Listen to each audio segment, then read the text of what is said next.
Hello, freak bitches. That's my fundamental orientation, and so, or my fundamental concern. I mean, I don't expect people to be 100% honest because, of course, who is? I mean, that's a hell of a high standard to hold anyone to. But all of that is smoke and mirrors, and I think the people who are after me know it. Well, let's get through some of that then, yeah. just to sort of establish it for people maybe that don't know. What issues do you have any issue whatsoever with someone being transgender? No, I don't have any issue with that. What I have an issue with is that I don't like to see the postmodern neo-Marxists use the transsexual issue as a lever for pushing forward their political nonsense.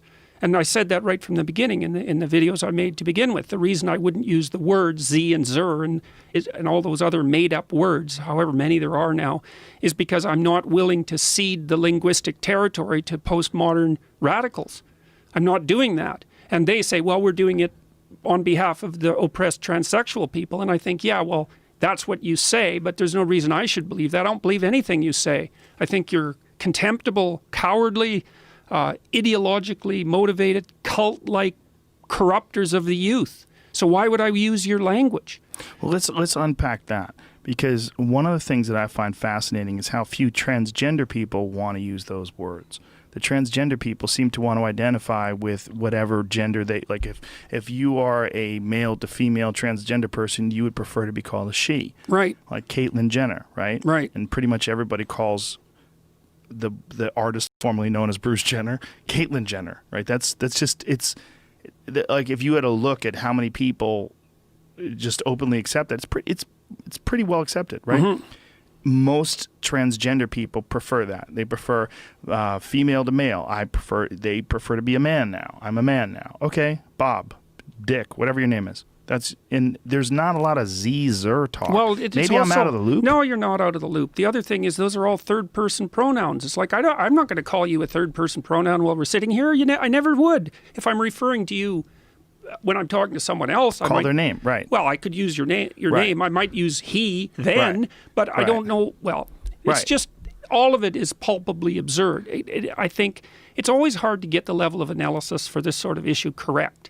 Because the people who are pushing forward say, well, we're against harassment and discrimination, and they attribute all the moral virtue to themselves. But then what I see is that they're utilizing a group, a very small minority group, who already have enough problems, in my estimation, for nothing other than straightforward political purposes.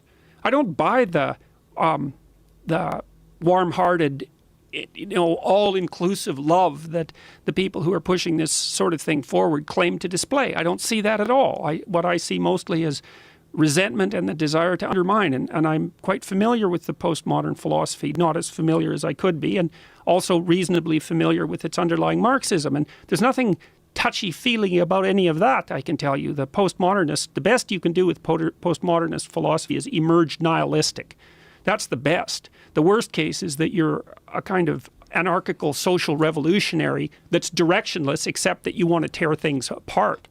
Or that you end up depressed, which I see happening to students all the time, because the postmodernists rip out the remaining structures of their foundations, of their ethical foundations.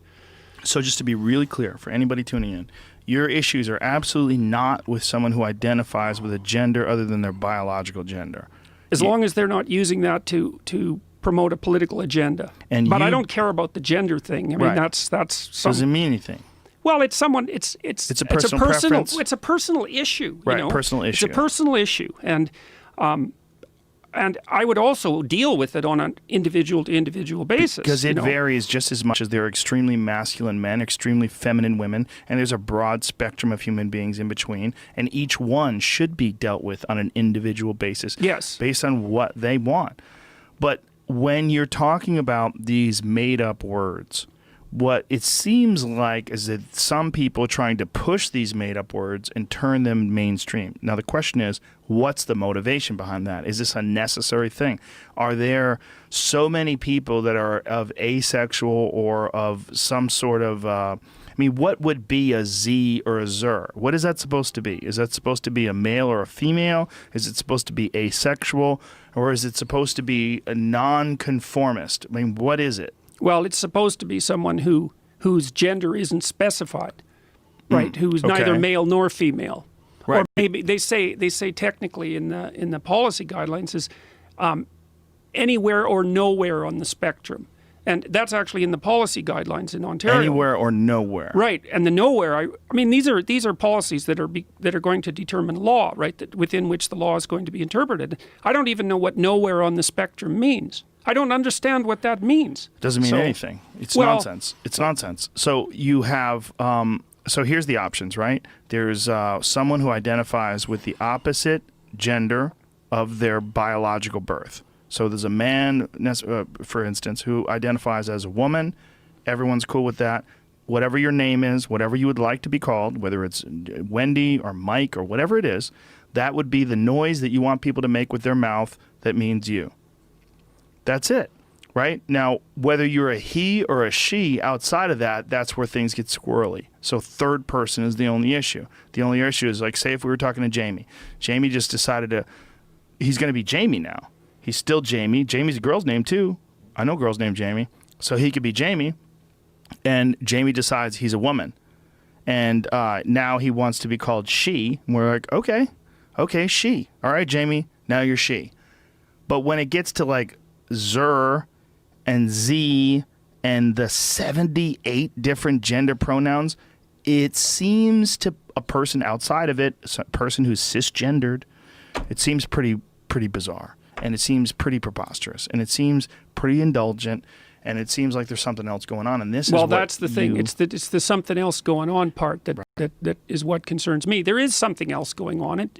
If there wasn't something else going on, a relatively obscure professor's amateurish YouTube videos on a relatively obscure piece of Canadian legislation wouldn't have had any effect, right? It would have just disappeared, but it didn't. And that's because there's more going on than the straightforward issue surrounding the pronoun use, and everybody knows it, or everybody feels it at least. Well, what it seems like from someone who's outside of academia, someone like me, is it seems like you're pushing back against something that they are really trying hard to establish, and that it's some kind of control.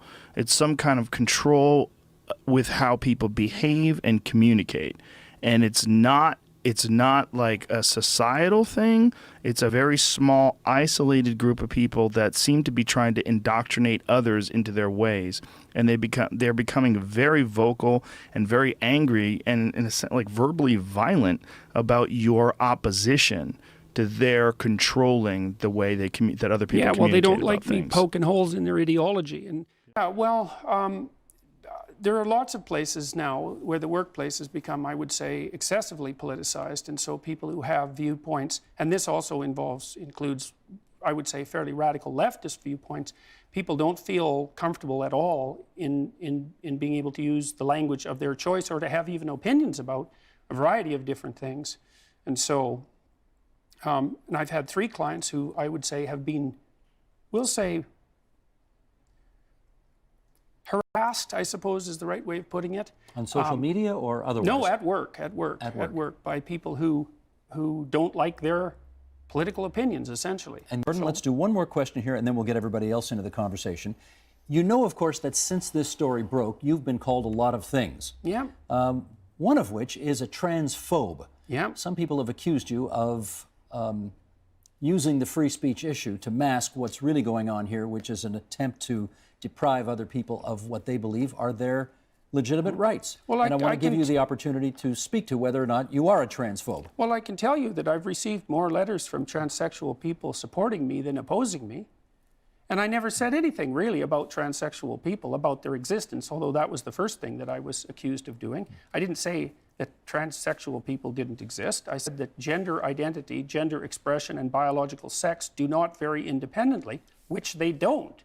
And so this issue is in some sense only peripherally about transsexual issues. It's more centrally about gender issues. And then on top of that, and I think it's the biggest issue, is that it's a free speech issue. Okay, let us continue to explore all of those issues that you have just raised. And why don't we do this? Pangender, queer gender, gender fluid, cross-dresser, bigendered, gender blender, and the list goes on. And Nicholas, this is where I want to bring you into the discussion because you teach this. You teach trans studies. So if you would, give us a brief primer on so many gender identities that, in your view, require non-traditional pronouns. Basically, it's not correct that there is such a thing as biological sex. And I'm a historian of medicine. I can unpack that for you at great length if you want, but in the interest of time, I won't. So that's a very popular misconception. And I'm sure, I mean, I would hope that if I were a student of Dr. Peterson, that he would refer to me as she and wouldn't have a problem with that. But at the end of the day, you know, a personal pronoun preference still is a preference for what language other people use. And at the end of the day, I don't have ultimate control over what Dr. Peterson, what the language he chooses to use, or anybody else for that matters. That's up to them. Okay, let me find out then. The problem arises. Let me find out. If she were a student of yours, what would you call her? She. You would. Okay. We've established that. I think we've set the table now.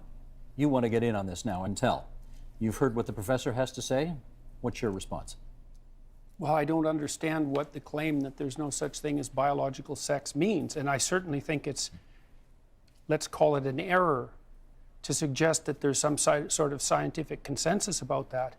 I mean, there's biological differences between males and females in animals and human beings at every level of analysis. Okay, I'm jumping in here because what about the notion he put forward at the end there that if you do not refer to people with the pronoun that they prefer to be referred to, that is a form, according to the Human Rights Commission, of discrimination? It's not just a form of discrimination, it's a form of hate speech. That's why I made the video.